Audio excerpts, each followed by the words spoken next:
What's up, y'all? It's Lauren. Welcome back to my podcast. I hope you guys are all having a great day today.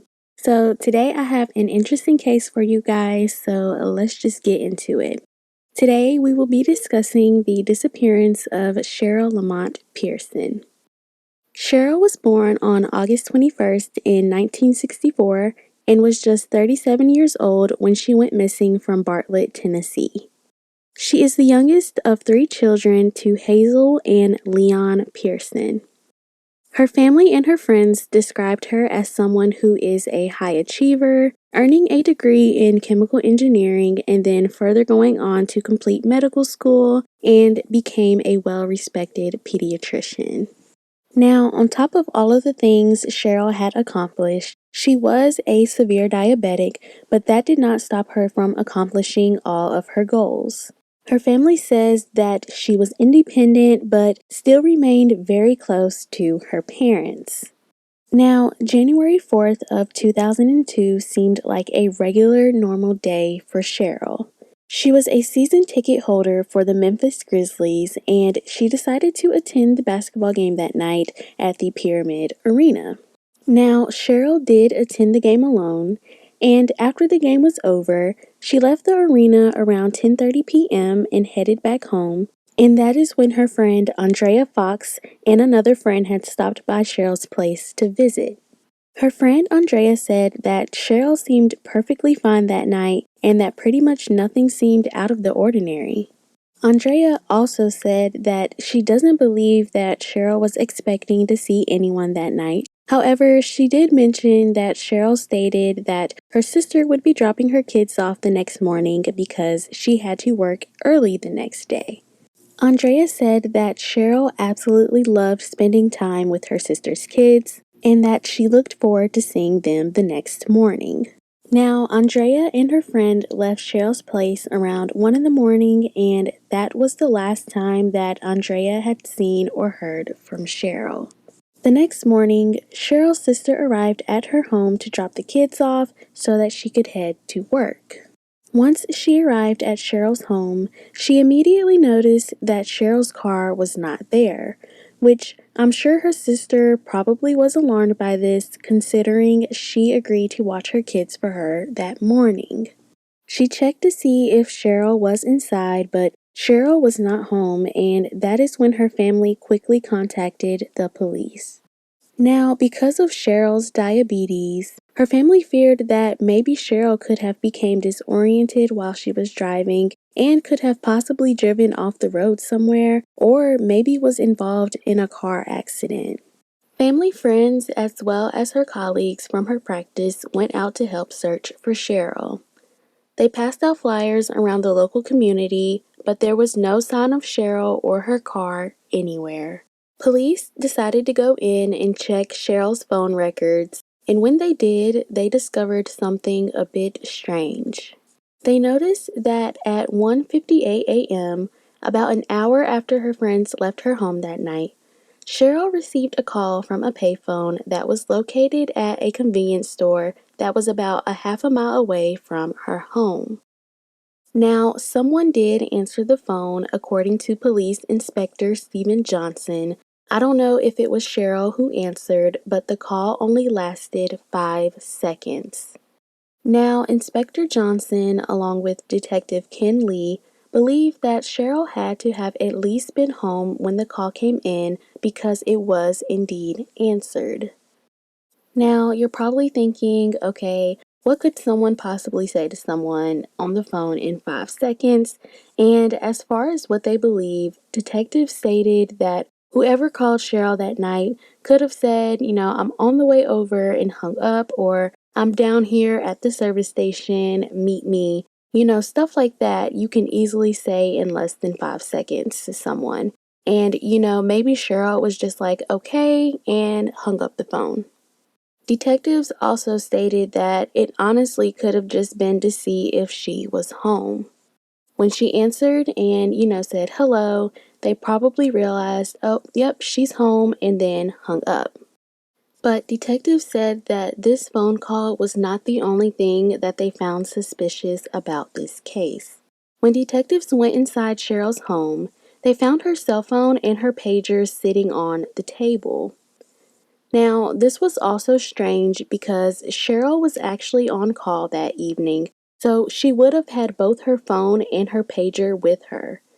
Police believe that because these items were still in her home, something had to have alerted her to leave suddenly without them. Now, police found no signs of struggle in her home, so does that mean that she left by choice? But again, I feel like if she left on her own, she would have at least taken her phone with her. I mean, I know sometimes if I needed to go to the store really quickly, I may leave my phone in the car or something.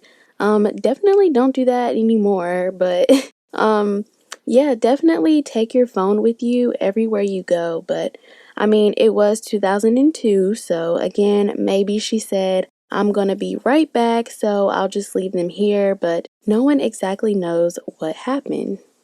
Now, a few days had gone by, and detectives had uncovered more clues in the case. They had discovered Cheryl's car, which was a dark blue 2001 Audi, at a nearby apartment complex. While investigating, they noticed that there were no signs of struggle in or around her car.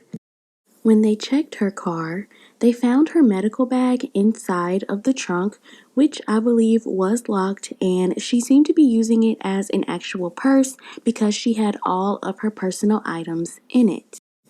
Now, something that they found that was strange in the medical bag was the keys to her car. Now, remember, they found the medical bag in the trunk, so why were her keys in there?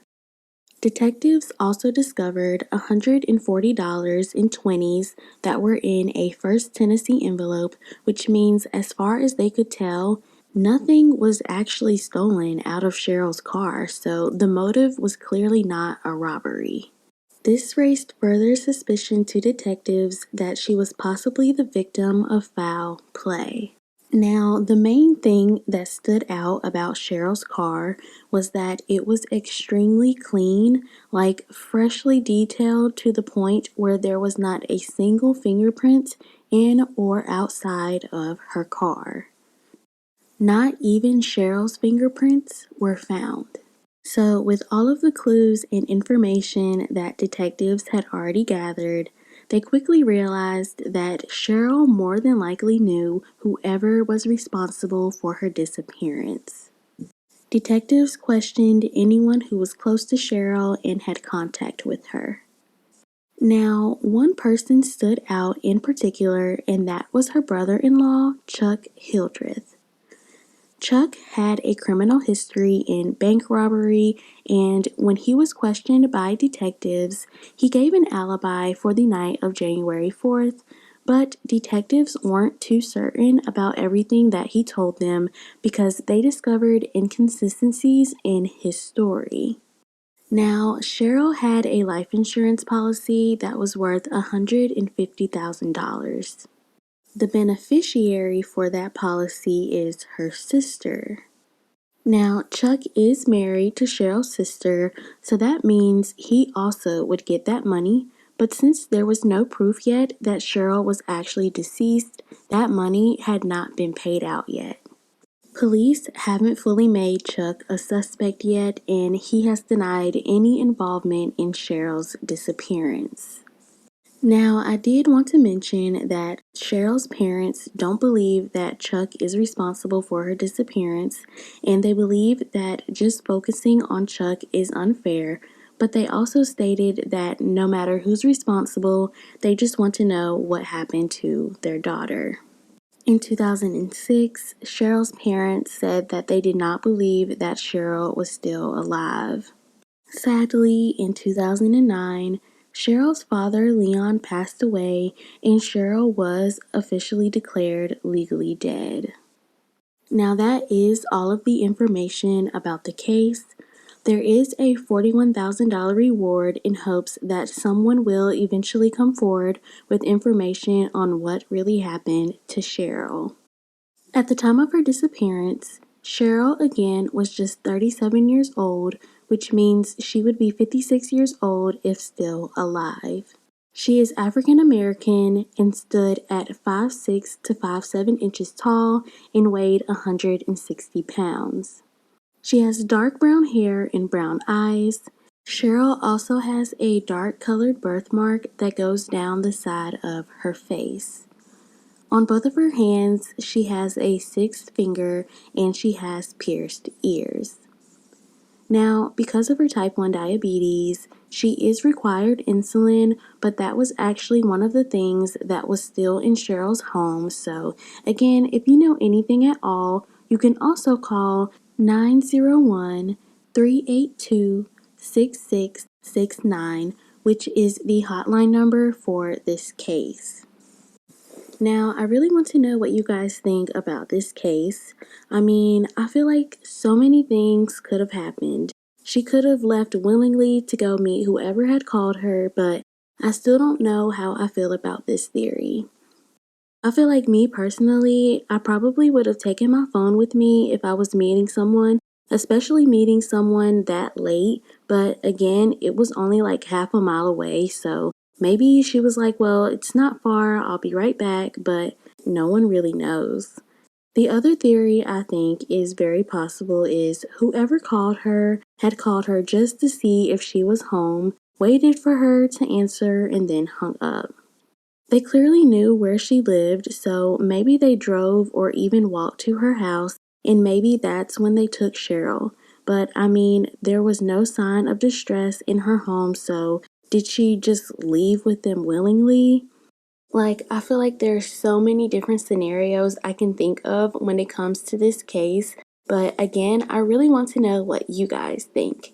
Well, that is it for me today, you guys. I hope everyone has a great rest of the day, and I will see you in the next one.